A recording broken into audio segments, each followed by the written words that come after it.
جمعة طيبة يا جماعة. جمعة مباركة. علينا وعليكم. هم برودس ومن مضى. السلام عليكم ورحمة الله وبركاته. كيف بالله ما دخلت يوتيوب يا جماعة؟ طيب ما نطول في الدخلة دي وما دحرمكم من الشيء الجميل ده، فخلينا نبدأ فلوق الليلة. عاصم 20 صلاة الجمعة. جمعة طيبة عليكم يا جماعة، وإن شاء الله كده قاعدين مع أحبائكم متلمين كلكم في مكان واحد. وزي ما شايفين هنا عندنا أستاذ بيستو الليلة قاشر لابس الجلابية دي، داير يوري الناس يا أخي.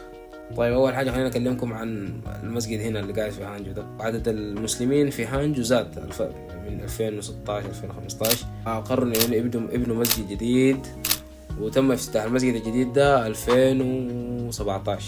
والمسافة من منطقتنا إلى المسجد تقريبا ساعة ونص.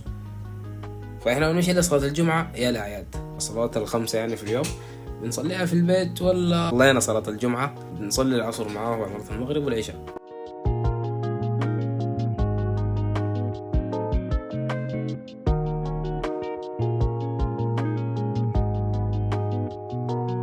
من شايفين الناس العمال طبعا بيكونوا قاعدين فوق في الشمس فوق في الشارع، زي الناس اللي بيقطعوا الزرع وكده، ويعني الناس اللي شغالين في نظافة المكان عندنا هناك في الحي. بيجوا هنا عندهم وقت بريك من الساعة 11:30 لين الساعة 1:30 كده بريك.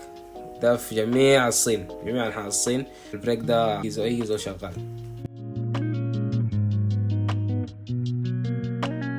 المهم ركبنا لاين 3 ده طويل، لازم نغير لاين 19 بعد ده، وتاني بعد 19 لازم نغير ل6.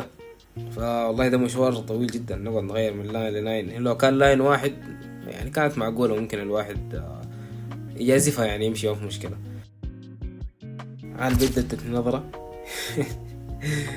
غاية ما في مشكلة، خليها مستغربة. قبل ما اجي الصين ما كنت متوقع الصينيين، يعني في صينيين مسلمين كثير هنا. فلما جيت هنا واجي المسجد ما شاء الله في عدد كبير من المسلمين هنا في مدينة هانجو. المنطقة اللي فيها اغلب المسلمين الصينيين بيسموها شينجيان، محافظة شينجيان.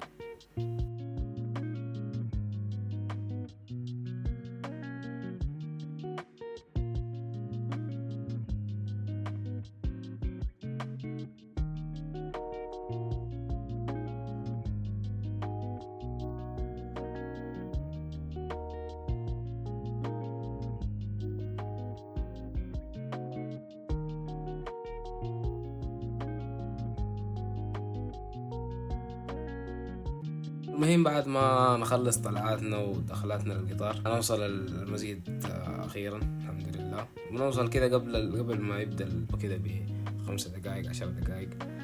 وهنا الخطبة بتكون باللغة العربية وباللغة الصينية. الإمام ما شاء الله الإمام لازم يكون متعلم اللغة العربية.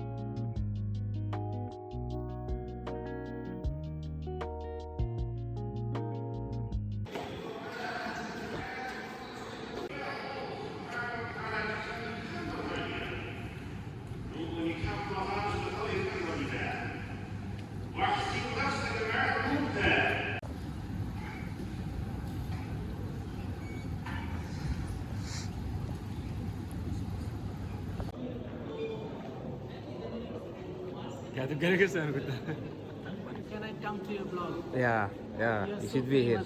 لا thank you man, thank you, I can't see you. وحتى التبرعات عندهم هنا اونلاين، تعمل سكان وتدفع. عندهم برضو هنا الناس اللي بتسولوا بيكونوا ماسكين QR كود، يعني انت تعمل سكان وتدفع. المهم بعد ما تخلص الصلاة كده بتنزل عند الناس تحت، تلقى الناس اللي بتعرفهم تسلم عليهم، تلقى زملائك معك في الجامعة. واحلى حاجة في المسجد انه عاملين سوبر ماركت يعني الحاجات الحلال. يعني بما انه احنا قاعدين في الصين والاكل الحلال حاجات يعني احنا محتاجين انه نشتريها في البلدان الاسلاميه ما متوفره بكثره، يعني سهلوها لبعض الناس وفتحوا لهم زي سوبر ماركت صغير. بعد ما خلصنا من السوبر ماركت الحلال هسه خلاص طلعنا وراجعين برضو تاني نفس المشوار لما نوصل ساعه ونص المشوار. فغيتوا الحمد لله. وبرضه خلينا اوريكم المسافه، اوريكم احنا هسه حاليا في المنطقه دي، حنمشي لحد المحطه دي. يا باسل كيف الجمعه كانت يا اخي؟ الجمعة تمام واحنا تمام. اسمع تقول رسمي عليك الله، الدين ما تحمل فيها رسمي.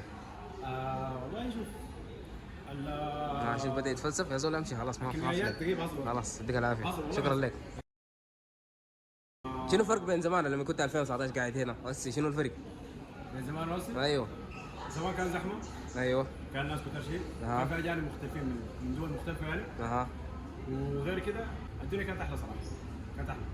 كان برنامج وناس خاشين في بعض كلهم والناس اصحاب كلهم. صح صح بس كل صح زول جاي يعمل حاجات ويتخرج بس، ما في زول بيعرف الموضوع يعني. صح سواء كان المجتمع احلى يعني، الكوميونتي كان احلى يعني.